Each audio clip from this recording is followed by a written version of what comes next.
मैं सुनीता जी पे किसी तरीके की कोई टिप्पणी नहीं करूंगा। मैं उनको बहुत अच्छी तरीके से जानता हूं, इसलिए मेरे लिए किसी तरीके की कोई टिप्पणी करना बिल्कुल उचित नहीं होगा, मैं करूंगा भी नहीं। जहां तक ये प्रश्न है कि जेल से जो सरकार चलाने की बात है, ये एक असंभव सी स्थिति है। और मुझे लगता है कि रेटरिक्स के तौर पर तो अच्छा है, आप रेटरिक्स के लिए अब जेल से सरकार चलाएंगे, लेकिन सबको मालूम है कि जेल से सरकार चला पाना लगभग असंभव की स्थिति है। और देर सवेर आम आदमी पार्टी को अपनी इस गलती का एहसास होगा। मुझे ऐसा लगता है कि अगर वो जल्द से जल्द अगर अरविंद केजरीवाल की जगह कोई नया नेता नहीं चुनते हैं लेजिस्लेचर पार्टी का, तो उनकी सरकार भी दिल्ली के अंदर चली जाएगी। आज की तारीख में उनकी पहली प्रायोरिटी होनी चाहिए किसी तरीके से दिल्ली की सरकार को बचाएं। अन्यथा लेफ्टिनेंट गवर्नर गृह मंत्रालय को चिट्ठी लिखेंगे और कहेंगे कि संविधान का टोटल ब्रेकडाउन यहां हो गया है। और अगर लेफ्टिनेंट गवर्नर इस तरीके की चिट्ठी लिखेंगे तो अपनी जगह पे संवैधानिक तौर पर सही होंगे और लेफ्टिनेंट गवर्नर का यह फैसला भी सही होगा, क्योंकि जेल से कोई भी मुख्यमंत्री सरकार नहीं चला सकता, ये इम्पॉसिबल बात। दूसरी बात है कि लेफ्टिनेंट गवर्नर साहब एक काम और कर सकते हैं, वो असेंबली को मैसेज दे सकते हैं और उनसे कह सकते हैं कि आप अपना नया नेता, असेंबली अपना नया नेता चुन लें। और अगर असेंबली फिर भी नया नेता नहीं चुनती है तो उसके बाद दिल्ली के अंदर धारा 356 लगाने से दुनिया की कोई ताकत रोक नहीं सकती है। और क्योंकि जो बार बार ये कहा जा रहा है कि जेल से सरकार चलेंगे, तो बिल्कुल वैसी स्थिति पैदा हो गई है कि जैसे कि कोई प्रधानमंत्री कह के मैं तो जेल से सरकार चलाऊंगा। क्या कोई प्रधानमंत्री जेल से सरकार चला सकता है? क्या कोई मुख्यमंत्री चला सकता है? क्या ये जो तर्क है कि संविधान में ऐसी कोई व्यवस्था नहीं है, संविधान में ऐसी व्यवस्था नहीं, बट एक होती है spirit of the constitution, the morality of the constitution. संविधान की एक नैतिकता भी है, उसका भी पालन होना चाहिए। और एक परंपरा भी, एक संवैधानिक परंपरा भी होती है। संवैधानिक परंपरा ये है कि लेकिन कहीं लिखा तो नहीं है ना संविधान में पैदा हो रही है, आशुतोष जी, लेकिन कहीं लिखा तो है नहीं कि जेल से सरकार नहीं चला सकते हैं। हेमंत सोरेन ने हाँ, लेकिन लिखा तो नहीं है ना कहीं पर, लिखित में तो कहीं है नहीं।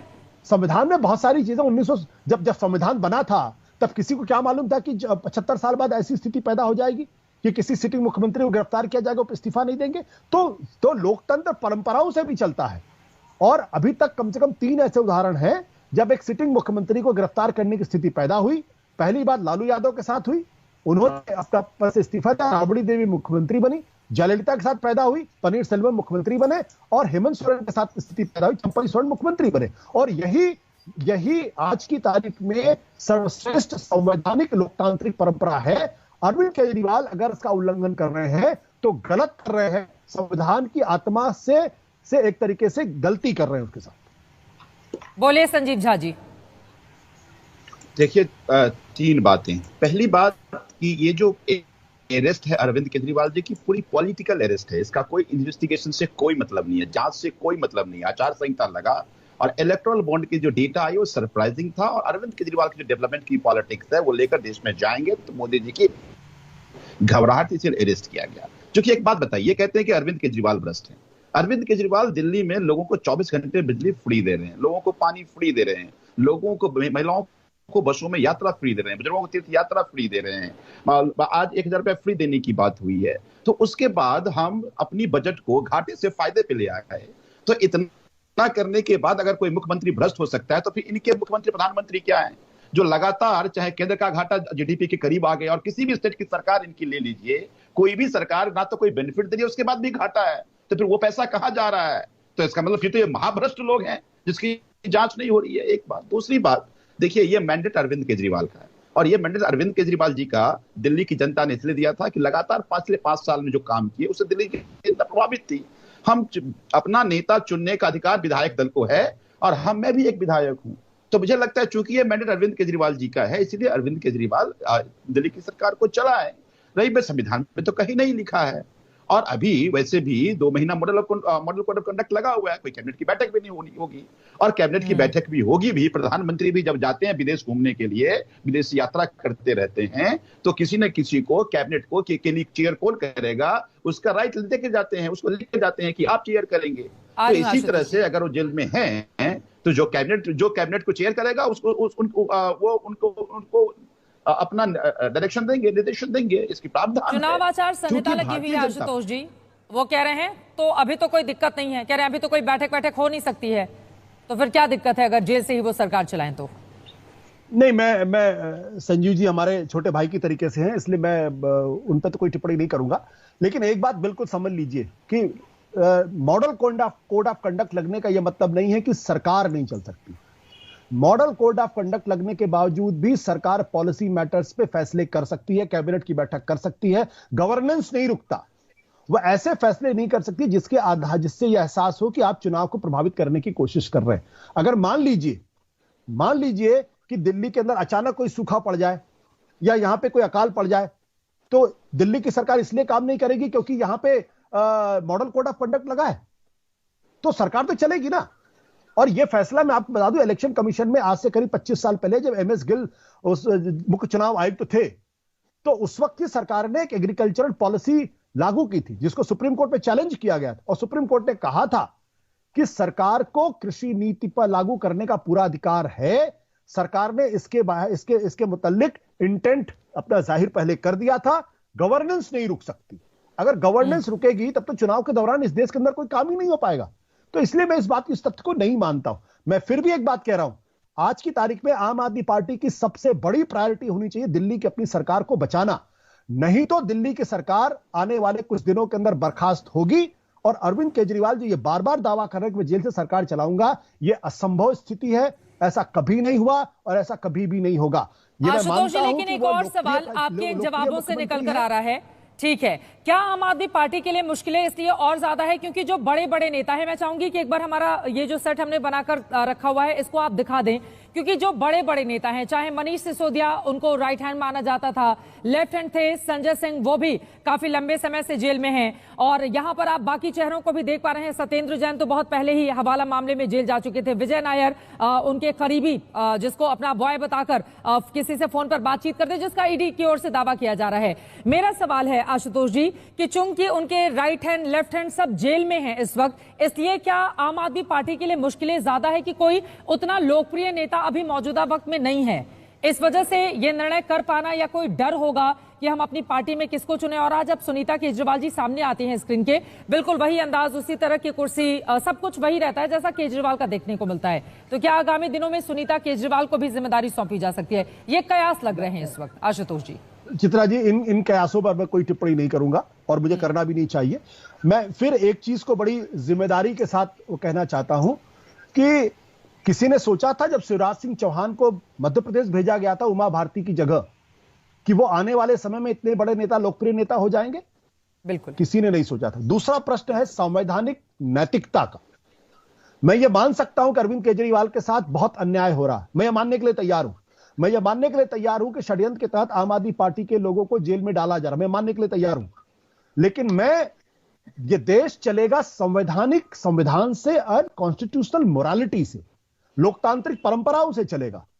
और इसलिए मैं बार बार यह बात कहता हूं कि जो बीजेपी के प्रवक्ता को पसंद नहीं आएगा कि जिस तरीके से एनफोर्समेंट डायरेक्टोरेट का, सीबीआई का, इनकम टैक्स का इस्तेमाल सिर्फ और सिर्फ विपक्ष के नेताओं पर किया जा रहा है, यह भारत की संवैधानिक परंपराओं को, भारत की संवैधानिकता को तार तार कर रहा है। यह देश के अंदर विपक्ष को खत्म करने की एक बहुत बड़ी साजिश है। और लोकतंत्र सिर्फ चुनाव लड़ने का नाम नहीं होता, लोकतंत्र सिर्फ चुनाव नहीं होता।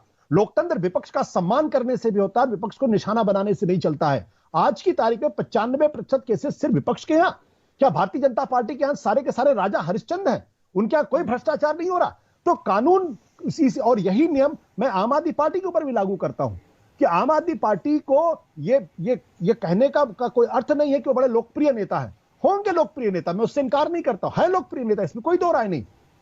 तब तो फिर हर लोकप्रिय नेता कहेगा कि मैं जेल में, आप मुझे जेल में मत भेजिए। मुझे जेल में क्यों भेजें? क्योंकि मैं तो बार बार चुन के आता हूं। और ये बात मत भूलिए, लोकतंत्र में चुनाव से मोहम्मद शहाबुद्दीन जैसे लोग भी चुनकर आते थे, सूरज भान लोग भी जैसे चुनकर आते थे, तो क्या उनके सारे अपराध माफ कर दिए जाए? के शर्मा जी, पहले आप जवाब दे दीजिए, संजीव जी उसके बाद आपके पास आऊंगी। पंकज जी आपके भी पास। के शर्मा जी, देखिए अभी संजीव जी एक बात कह रहे थे, मुझे बड़ा आश्चर्य हुआ। उन्होंने कहा जो अरविंद केजरीवाल का अरेस्टिंग है वो पॉलिटिकल अरेस्ट है। अरे भाई, कौन सा आंदोलन करते हुए गिरफ्तार हुए हैं कि प्रदर्शन करते हुए गिरफ्तारी उनकी हुई है? शराब घोटाले में, भ्रष्टाचार के मामले में उनकी गिरफ्तारी हुई है, जो कि क्रिमिनल केस है। यह प्रदर्शन करते हुए गिरफ्तार नहीं हुए अरविंद केजरीवाल। और न्यायालय ने आपको, न निचली अदालत ने, न हाई कोर्ट ने वहां से कहीं से रिलीफ नहीं मिला, और कल आप सुप्रीम कोर्ट गए थे, उल्टे पैर भाग के खड़े हो गए। क्योंकि आपको पता था कि सुप्रीम कोर्ट से भी आपको कोई राहत मिलने वाली नहीं है, कि पूरा पोल न खुल जाए। अभी एक आध महीना और झूठ बोलना है आपको कि हम सुप्रीम कोर्ट जाएंगे, वहां से रिलीफ लाएंगे। ये जनता को भ्रमित करने के लिए आप जो है कल भाग खड़े हुए सुप्रीम कोर्ट से। तो ये जो झूठ मत फैलाइए, जनता सब समझती है। ये भ्रष्टाचारी, एक घोटालेबाज, वो जेल गया है निश्चित तौर से। दूसरी बात, अभी इन्होंने कहा आचार संहिता लगी। अरे भाई, आचार संहिता लगी है तो भ्रष्टाचारियों पर, कानून तोड़ने वालों पर कोर्ट काम न करे, निर्णय न दे, क्योंकि आचार संहिता लगी है। 4 महीना जो है कोर्ट निर्णय नहीं देगा, ये भ्रष्टाचारियों को पकड़ेंगे नहीं, एजेंसियां काम नहीं करेंगी, या कोर्ट जो है निर्णय नहीं देंगे, गिरफ्तार नहीं करने देंगे। फिर ये कौन सा आर्गुमेंट है कि आचार संहिता लगी है? तीसरी बात, ठीक कहा आशुतोष जी ने कि अन्याय, बहुत अन्याय हो रहा है। ये अन्याय कर कौन रहा है आशुतोष जी? ये अन्याय देश की कोर्ट कर रही है, देश के न्यायालय कर रहे हैं। अभी तो आप कह रहे हैं कि संविधान में बहुत सारी, संविधान का सम्मान होना चाहिए, तो ये न्यायालय और कोर्ट किसके उससे चल रहे हैं? ये तो संविधान से चल रहे हैं ना। इनकी गिरफ्तारी जो हुई है उससे छूट नहीं, क्यों नहीं मिल पा रही इनको? क्यों बेल नहीं मिल पा रहे हैं इनको? अब आप लाएंगे पीएमएलए कोर्ट में ऐसा है, उसका कानून ऐसा नहीं हो, उसमें भी सिस्टम है। कोर्ट को सेटिस्फाइड होना है। वो जब ये सेटिस्फाइड हो जाए कि ये जिस पर जो लगा है आरोप ये गलत है, इससे कोई लेना देना नहीं है इसका, तब वो जमानत भी दे सकते हैं। लेकिन जब आप न्यायालय के सामने इतने पुख्ता सबूत खड़े हो कि जिसमें स्पष्ट हो रहा हो कि ये भ्रष्टाचार हुआ है, तो कौन सा न्यायालय इनको छूट देगा? और एक नहीं, आप तो कई बार ये जा चुके, जो है सुप्रीम कोर्ट तक सिसोदिया भी चले गए, सुप्रीम कोर्ट तक संजय सिंह भी चले गए, सुप्रीम कोर्ट तक सारे लोग गए हैं। इसमें कहीं से किसी को रिलीफ मिली है क्या? तो ये सारे न्यायालय बिना संविधान के चल रहे हैं, बिना नियमों के चल रहे हैं, और इस आदत पे चल रहे हैं कि उनको आप पार्टी पर उनको। एक बड़ी खबर आ रही है, उसके बाद शर्मा जी आप अपनी बात को आगे बढ़ाएगा। दिल्ली हाईकोर्ट का अरविंद केजरीवाल की ओर से दरवाजा खटखटाया गया है। आपको बता दें, इसके पहले भी दिल्ली हाईकोर्ट का उन्होंने रुख किया था। अपनी गिरफ्तारी को केजरीवाल ने चैलेंज किया है। बड़ी खबर इस वक्त ये है, अपनी गिरफ्तारी को दिल्ली के मुख्यमंत्री अरविंद केजरीवाल की ओर से दिल्ली हाईकोर्ट में चैलेंज किया गया है। गिरफ्तारी और ईडी रिमांड को उन्होंने गैर कानूनी बताया है। आशुतोष जी, के शर्मा जी जो सवाल उठा रहे थे, जल्दी से जल्दी से 2 लाइन में टिप्पणी आपकी। नहीं, मैं तो यही कहूंगा कि अगर संविधान को भारतीय जनता पार्टी, उनकी सरकार मानती है, तो क्या भारतीय जनता पार्टी के किसी भी नेता के खिलाफ कोई कार्रवाई नहीं होनी चाहिए? सब वहां राजा हरिश्चंद्र हो गए हैं, सब गंगा जल में नहाए निकले हुए हैं। तो कानून तो लॉ ऑफ इक्वलिटी पे चलता है ना, कि बीजेपी के लोग अगर अशोक चौहान उधर चले जाए तो उनके खिलाफ कोई कार्रवाई नहीं होगा, अजित पवार के खिलाफ कोई कार्रवाई नहीं होगी, अधिकारी के खिलाफ कोई कार्रवाई नहीं होगी, हेमंत बिश्व शर्मा के खिलाफ कोई कार्रवाई नहीं होगी, और सब विपक्षी लोगों के खिलाफ